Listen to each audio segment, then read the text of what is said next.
Assalamualaikum warahmatullahi wabarakatuh.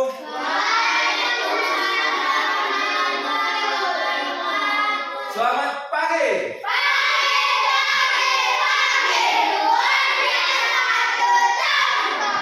Ya, alhamdulillah hari ini semua semangat ya, Bapak lihat ya.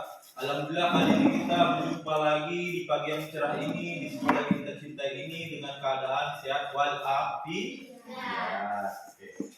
Oke anak-anak sekalian, sebelum Bapak mulai pembelajarannya, ada baiknya Bapak absen dulu ya, menanyakan kabar kalian. Jadi di sini sebelum Bapak absen, Bapak ingin menanyakan cita-cita kalian. Jadi kalau misalnya Bapak tanya nanti nama kalian, sebutkan cita-cita kalian sayang. Oke, Adiba. Hadir Pak. Apa cita-cita? Dokter Pak. Dokter. Ya, Ardika. Hadir Pak. Ustadz Pak. Ustadz, bagus. Bagaskara, yuk. Nah, Hadir Pak. apa cita-cita? Tentara. Oke, bagus. Mau perang deh ya. Si Ana. Hadir Pak. Apa cita-cita? Pengusaha Pak. Pengusaha apa ini? Ikan gabus. Hah? Beruntulan. Ya, pengusaha kantoran. Oke, bagus. Gante. Hadir Pak. Apa cita-cita? Pemain bola. Iya, Cristiano Ronaldo ya. Nurasana. Hadir Pak. Ya, apa cita-cita sayang? Ustazah Pak. Ustazah, bagus. Ahli surga. Salsa. Hadir Pak. Apa cita-cita nak? Ustazah Pak. Ustazah juga. Oke, bagus. Surga. Silija. Hadir Pak. Apa cita-cita? Guru Pak. Guru ya. Kayak bapak berarti ya. Yuda. Hadir Pak. Apa cita-cita? Kita Tentara. Oke, alhamdulillah. Semoga apapun yang kalian ingin cita-citakan, Bapak doakan terkabul. Amin. Baik aku, sebelum kita belajar, ada baiknya kita berdoa yang dipimpin oleh ketua kelas. Silakan ketua kelas bawa doanya saya. Silakan.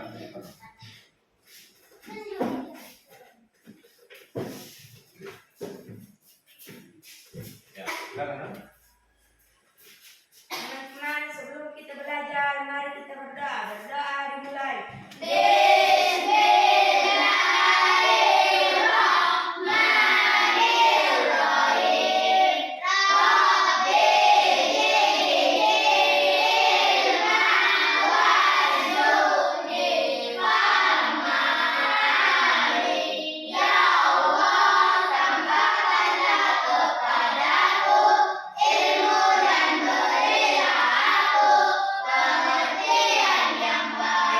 Amin. Ya, Doa silakan. selesai. Ya, silakan Bu. Terima kasih ya ketua kelas. Oke anak-anak sekalian, sebelum kita lanjutkan untuk menumbuhkan rasa negarawan kita, marilah kita menyanyikan lagu Indonesia Raya ya. Siapa yang bisa jadi Lija? Oke, si Lija ya. Oke, silakan berdiri sayang. Lija silakan ke depan. Ya, silakan berdiri semua sayang. Oke, yuk, silakan.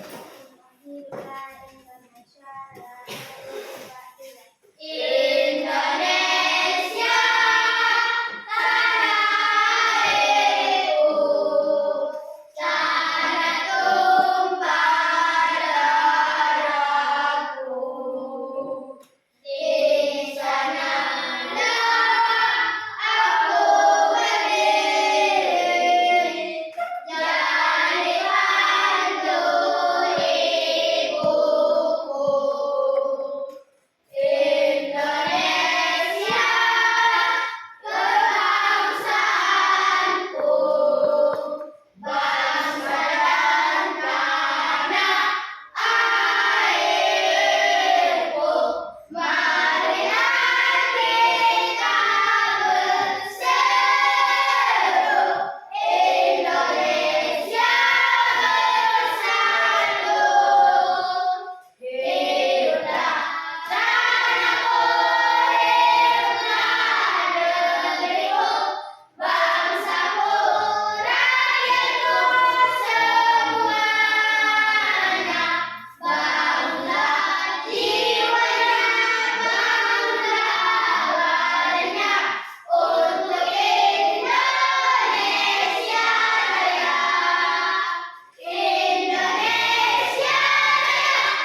dulu. Terima kasih Bu. Oke. Baik, alhamdulillah kita sudah menyanyikan lagu Indonesia. Semoga kita menjadi warga negara Indonesia yang cinta tanah air. Baik anak-anak sekalian, sekarang kita masuk ke pelajaran TIK ya. Teknologi Informasi dan Komunikasi. Baik, sebelum lagi memulai pelajaran biar kalian makin semangat ya. Coba di sini anak-anak sekalian, di sini Bapak buat ini adalah pulpen ya. Ini anggap diri kalian ya. Oke, ini adalah anggap diri kalian. Sekarang apapun yang nanti Bapak lakukan dengan pulpen ini kalian harus mengikutinya ya. Kalau misalnya ke kiri, berarti kalian ke kiri ya. Ke kanan, kanan ya. Kalau ke depan, ke depan. Ke belakang, ke belakang. Ya, paham ya? Oke, silakan dulu. Diri. Oke ya, siap ya. Kita coba dulu. Coba kasih jaraknya. Rangkum kepala nanti saya. Ya, oke. Ya. Yuk. Anggap ini adalah diri kalian. Badan ini bulan aja, kepalanya aja.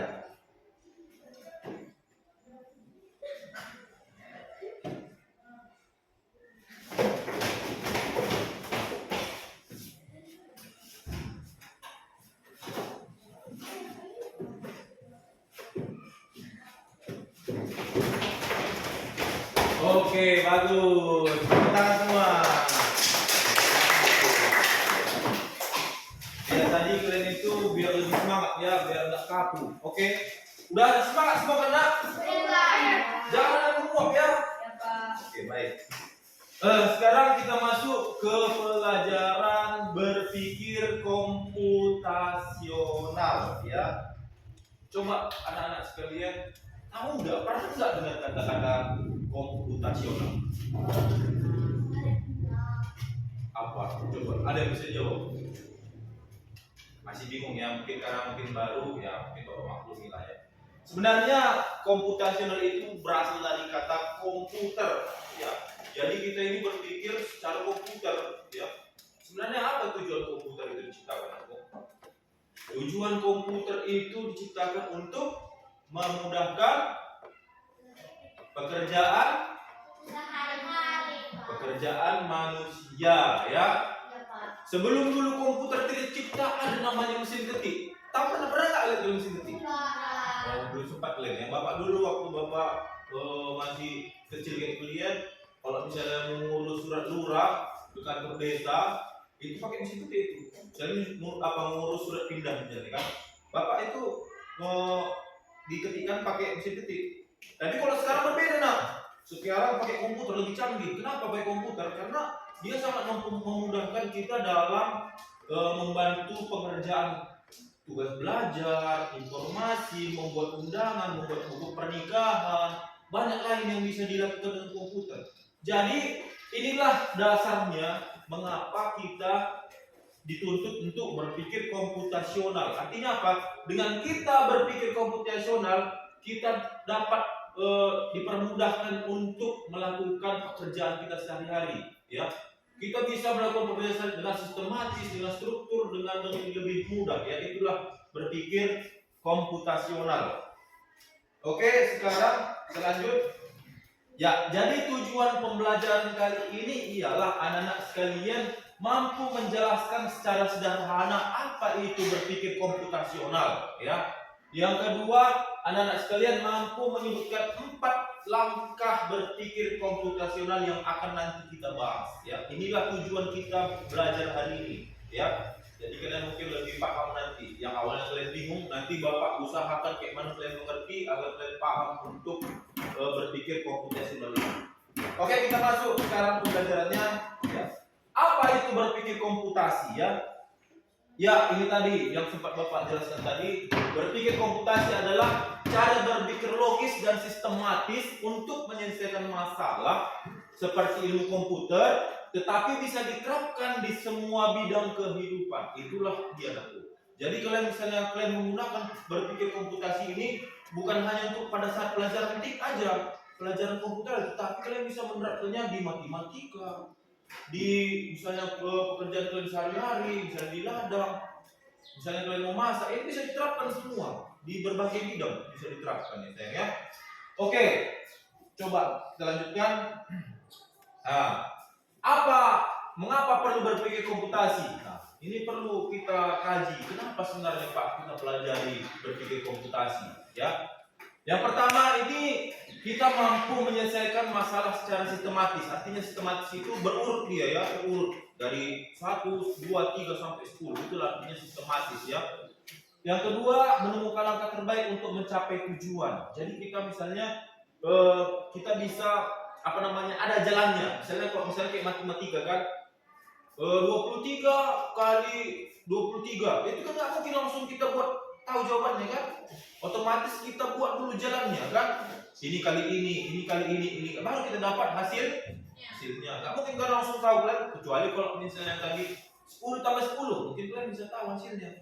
Tapi kalau dengan 23 kali 23 pasti kalian buat jalan kan.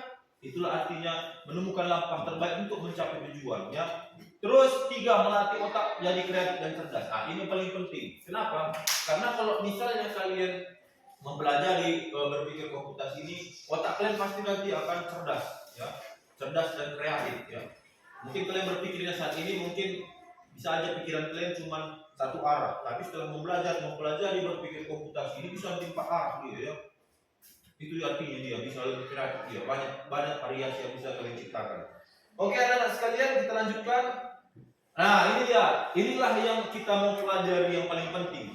Dalam berpikir komputasi ada 4 hal yang harus kalian pahami ya. Ini mungkin sangat asing sama kalian, tapi semoga dengan penjelasan Bapak ini mungkin bisa kalian pahami dan kalian mengerti ya.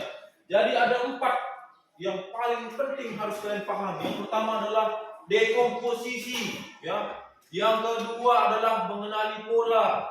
Yang ketiga adalah abstraksi. Yang keempat adalah algoritma. Ini pasti Bapak yakin kalian semua merasa asing dan bingung apa yang kata Bapak ini. Jadi inilah kita kaji dulu biar tidak bingung lagi. Oke, masuk kita dekomposisi ya. Dekomposisi. Apa itu Pak sebenarnya dekomposisi? Ya, di sini adalah pengertiannya memecah masalah yang menjadi besar, memecah masalah besar menjadi bagian-bagian kecil sehingga dapat diselesaikan dengan baik ya. Contoh misalnya di sini, kalau saya ini pengen buat nasi goreng ya, buat nasi goreng. Jadi sebenarnya komposisi tadi itu adalah memecah masalah besar menjadi bagian kecil. Jadi misalnya ini ada nasi nih, nasi goreng kan. Jadi si Salsa mau kayak mana caranya aku biar makan nasi goreng ya? Dia otomatis dia berpikir dipecahkannya. Oh, berarti aku harus siapkan dulu bahannya dulu kan? Siapkan bahannya misalnya bawang, cabai, semua bumbunya siapkan, kan? Masukkan bumbunya, terus ditumis, masukkan lagi nasinya, beri kecap, aduk-aduk ya. Setelah dia dingin bisa dimakan sama si Salsa. Itulah dia. Jadi artinya apa? Dipecahkan dia anakku ya masalah itu ya, dari besar menjadi ke contoh misalnya lagi yang lebih nyata. Misalnya di sini ada batu ini, standar ini batu. Batu besar ini kan, tambah batu besar. Nah, ini kayak mana caranya biar masuk ke kantong ini ya, kantong Bapak ini kayak mana caranya? Otomatis Bapak pecahkan pakai martel dulu. Wah, pecahkan pakai martel, pecah dah berhamburan itu baru masuk ke kantong. Nah, kayak gitulah ibaratnya. Itulah pengertian dekomposisi. Paham kan aku? Jadi masalah besar itu lebih contohnya lagi kalau misalnya si Dika nih, si Dika sama si Yuda misalnya kan. Jadi diambil si Yuda lah pensilnya, pensil si Dika diambilnya kan. Jangan boleh langsung kau tinggi mukanya, aku nggak boleh ya. Artinya itu memperbesar masalah.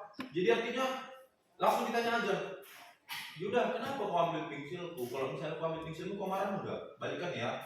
Artinya diperhalus dia, jangan diperkecil masalahnya ya. Aku bukan diperbesar. Ada satu lagi contoh lebih nyata. Misalnya kalian itu punya tetangga, jadi punya tetangga kan, tetangga ini punya anak, jadi anak kecil. Dia kan suka anak kecil, lah suka bakar-bakar kan. Jadi bakar-bakar dia di depan rumah itu, rupanya kena dindingnya itu, dindingnya mungkin papan gitu kan, kena. Kemudian setelah kena, rupanya ini tadi kalian memecah masalah jadi besar. Jadi kalian siram pakai air, apinya pun mati. Jangan pula kalian nanti udah besar apinya, kalian ambil bensin, jur, keluarlah, habislah rumahnya kan aku. Ya, jadi artinya memecah masalah yang besar menjadi bagian-bagian kecil sehingga dapat kita selesaikan dengan baik. Itulah dia dekomposisi. Paham ya? Paham ya nak? Paham kan? Oke. Kalau nggak paham bilang ya aku biar Bapak jelaskan lagi. Ini Bapak menjelaskannya dengan contoh-contoh biar bisa kalian mengerti. Oke. Lanjut ya. Ya, ini pengenalan pola. Ya, pengenalan pola. Apa itu pengenalan pola, Pak? Ya, di sini pengenalan pola adalah kemampuan untuk mengenali kesamaan dari suatu peristiwa. Ya, contohnya di sini tadi kan kita udah menyiapkan nasi goreng misalnya kan. Kita lanjutkan di contohnya lebih paham. Jadi setiap kali bikin nasi goreng langkahnya hampir sama. Apa tadi? Siapkan bumbunya, siapkan tumisannya, siapkan kecapnya, diaduk-aduk. Itulah dia pola pengulangan. Kalau misalnya kurang jelas lagi, Bapak kasih lagi contoh. Misalnya kalau namanya sholat subuh apa? Di mana? Kapan waktu sholat subuh? Pagi. Kalau misalnya sholat zuhur waktu Siang. ya, kalau sholat malam waktu Isya. Isya. Ya kan? Itu namanya pola. Nggak mungkin kalau sholat subuh di Isya kan? Nanti dibilang orang, ya kan? Kenapa kok itu gini gitu kan? Itu artinya pola. Jadi sama dengan kalau kalian belajar sama dengan pin. Kalau kalian marah sama dengan bodoh. Kalau kalian bekerja sama dengan kak. Ya. Kalau kalian tidak bekerja sama dengan mis. Oke. Nah, ada polanya dia, itu namanya pola. Jadi kalian pola ini adalah untuk mengenali kesamaan dari suatu peristiwa, ya. Jadi paham kalian. Misalnya contohnya, coba si Airin, sebutkan dulu pola dari bilangan genap dari 0 sampai 20 misalnya. Pasti kalian udah tahu kan? 0, 2, 4, 6, 8, 10, 12, 14, 16, 18, 20. Kan itu dia, kan? Coba ganjil, udah tahu kalian polanya kan? 1, 3, 5, 7, 9, 11, 13, ya kan? 15, 17, 16. Itulah dia yang dikatakan pola.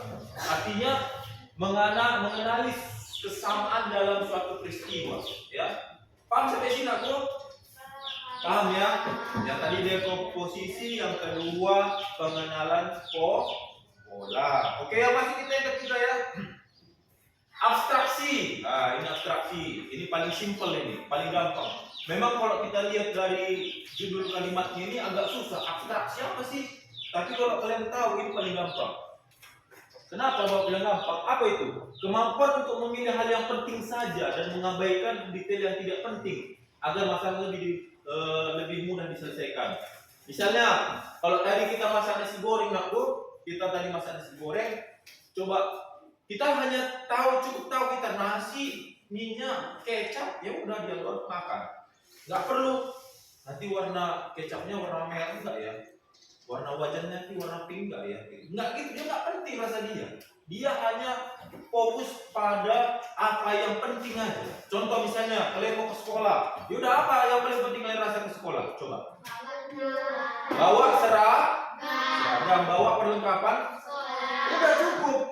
Bukan nanti kalian, aku nanti pengen menang banyak enggak ya? Aku nanti jajan banyak. Enggak, dia enggak melihat hal-hal apa tadi? Hal-hal yang tidak penting. Dia hanya fokus pada yang penting. Misalnya tujuan kita hidup apa dunia ini? Untuk beribadah, misalnya. Untuk apa lagi? Untuk berbakti pada orang tua, untuk bekerja. Dia nggak dibilang ya untuk main-main, untuk nanti rekreasi sama siapa. Enggak, dia hanya fokus pada hal yang penting saja. Ya, paham aku? Apa tadi abstraksi? Lebih simpel kan? Dia hanya lebih penting. Dia hanya memikirkan yang lebih penting. Dia tidak memikirkan yang lebih tidak penting ya. Itu dia. Itulah pemikiran abstraksi. Oke, masuk kita sekarang ke algoritma. Nah, algoritma ini lebih enak lagi dia pembahasannya. Cuma memang selalu namanya agak susah karena ini memang nama komputer. Tapi kalau kalian tahu artinya itu mungkin akan lebih simple, lebih gampang untuk dimengerti. Apa itu algoritma? Jadi kemampuan menyusun langkah-langkah dalam menyelesaikan masalah ya. Ini yang kayak Bapak bilang tadi, misalnya kayak matematika kan? Matematika. Misalnya 23 kali 23, gimana caranya? Ya udah ada langkah-langkahnya. Pertama 23 kali 3, ini kali ini, taruh di sini, ini kali. Dia harus berurutan dia. Kayak misalnya kalian menghitung 1, 2, 3, 4, 5 sampai seterusnya 20. Dia nggak bisa lompat-lompat dia.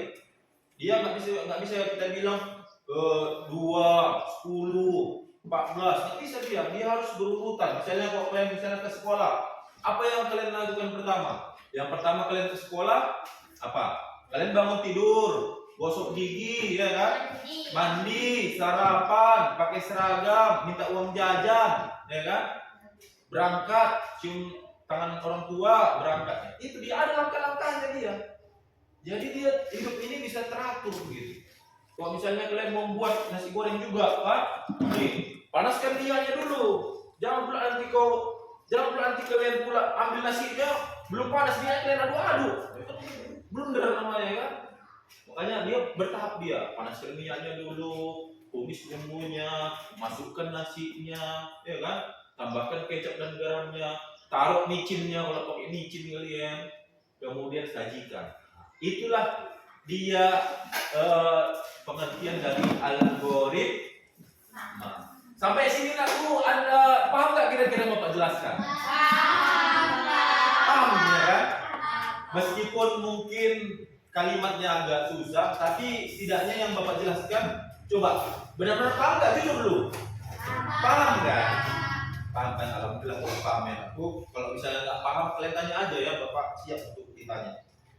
Oke, sebelum pertanyaan reflektif Bapak ingin biar lebih jelas lagi, mari kita menonton penjelasan dari dari video. Tadi kan Bapak jelaskan, sekarang biar lebih mantap lagi kalian untuk memahaminya. Bapak kita buat tontonan dulu tentang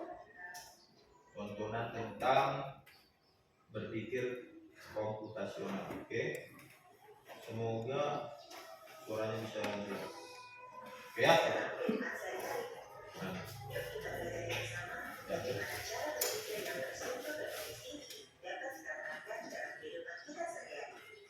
Langsung saja, mari simak video selengkapnya.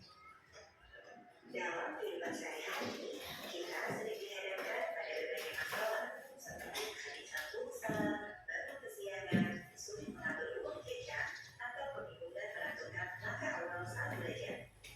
Nah, dengan menggunakan berpikir komputasional, kita dapat menemukan solusi yang lebih logis, terarah, dan efisien untuk mengatasi masalah-masalah tersebut. Mari kita mulai dengan contoh pertama, yaitu masalah batu kesiangan dan sering terlambat di sekolah. Kita akan menerapkan 4 langkah berpikir komputasional. Langkah pertama adalah dekomposisi. Artinya, kita akan memecah permasalahan menjadi bagian-bagian kecil agar lebih mudah dianalisis. Contohnya, mengapa saya bisa bangun kesiangan? Beberapa kemungkinan penyebabnya adalah saya tidur terlalu malam karena bermain ponsel atau nonton TV, saya lupa memasang alarm, saya memasang alarm tapi tidak bangun saat alarm berbunyi, atau saya sering menunda-nunda bangun setelah alarm berbunyi. Langkah kedua adalah pengenalan pola. Kita perhatikan kebiasaan yang sering terjadi. Misalnya, setiap hari Senin, saya selalu terlambat karena pada hari Minggu malam saya tidur terlalu larut. Langkah ketiga adalah abstraksi. Kita mencari informasi penting dari keseluruhan permasalahan. Misalnya, yang paling mempengaruhi keterlambatan ternyata bukan seberapa banyak saya belajar malam, tetapi karena saya tidak diberi tepat waktu dan tidak disiplin dengan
Full soal. Tugas bahasa Indonesia membuat ringkasan teks. Tugas IPA membuat laporan praktikum. Dengan membaca semua tugas di dalam bagian-bagian ini, kita bisa melihat mana yang lebih perlu dikerjakan. Langkah kedua menggunakan penerapan pola. Amati dari pengalamanmu sebelumnya, tugas bahasa biasanya lebih cepat selesai karena hanya tinggal kata membaca. Tugas IPA butuh waktu lebih lama karena harus mencari data dan menulis laporan. Setiap kali tugas dikerjakan mepet dengan deadline, hasilnya pasti kurang maksimal. Dari sini kita mengenal pola. Tugas berat harus dikerjakan lebih awal, tugas ringan bisa menyusul. Langkah ketiga menggunakan abstraksi. Ambil informasi yang penting saja, seperti jumlah tugas, tingkat kesulitan, dan tenggat waktu. Kita tidak perlu memikirkan apakah tugasnya menyenangkan atau tidak, atau teman mana yang juga belum merasakannya. Langkah keempat menggunakan desain algoritma. Susun langkah kerja agar tugas selesai tepat waktu. Pertama, buat daftar semua tugas yang ada. Dua, tandai tugas yang paling dekat deadline-nya. Tiga, tentukan mana yang mudah dan bisa dikerjakan lebih cepat. Empat, atur waktu belajar. Misalnya, setiap sore 30 menit untuk satu tugas. Setelah selesai, beri tanda cetak atau tanda selesai. Dengan mengikuti langkah ini, kamu bisa menghindari stres karena tugas menumpuk dan belajar menjadi lebih teratur. Dari ketiga contoh tersebut, kita dapat menyimpulkan bahwa berpikir komputasional tidak hanya digunakan dalam dunia teknologi atau komputer, tetapi juga sangat bermanfaat dalam kehidupan sehari-hari. Ya. Udah makin paham kan? Paham apa ini? Bingung? Oke, tepuk semangat dulu ya. Tepuk semangat.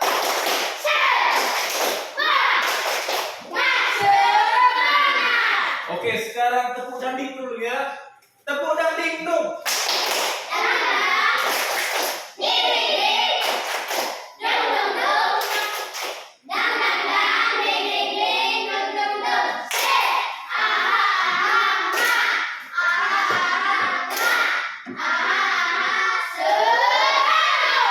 Oke, bagus anak-anak sekalian.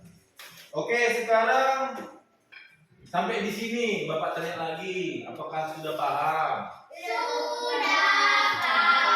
Sudah paham, betul. Oke, kalau udah paham, Bapak tantang kalian untuk menulis cerita reflektif. Silakan ambil bukunya sekarang. Ya, silakan ambil bukunya, ambil bukunya, ambil pulpennya. Coba. Ini udah banyak soalnya yang dijelaskan ya dari Bapak, dari video juga. Kalian harus punya pemahaman sendiri. Terserah kalian.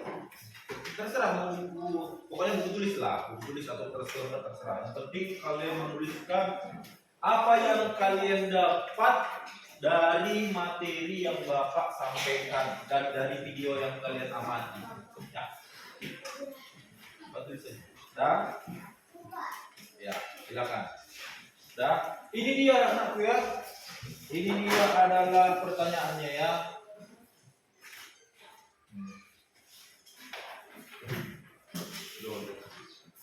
Tunggu ya. Dah, silakan ya.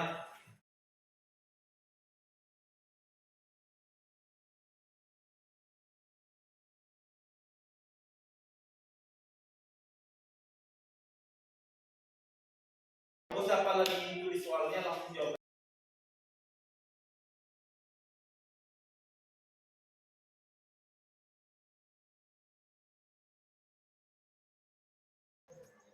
Apakah materi kalian dapat dipahami? Nah, kalau misalnya kalian dapat, ya kan, misalnya kan. Kalau enggak.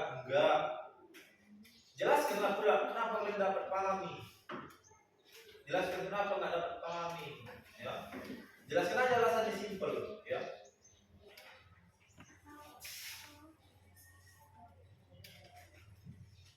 Yang kedua, apa saja yang materi yang kamu pahami? Apa saja yang kamu pahami?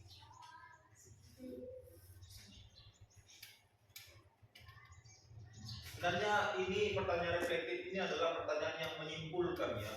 Jadi pemahaman kalian apa yang kalian pahami dari materi ini.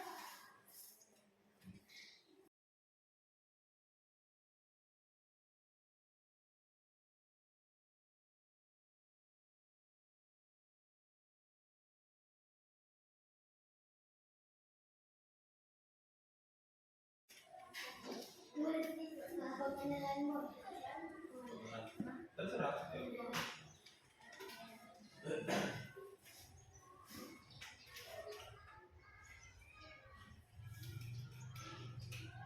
Nanti satu orang acak baca ke depan ya. Bisa kok. Terserah ya acak.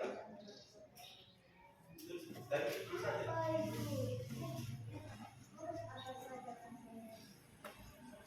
Ya, maksudnya di sini apa aja mau yang 4 tadi lah. Yang 4 tadi yang coba film tadi. Ya. Dekomposisi.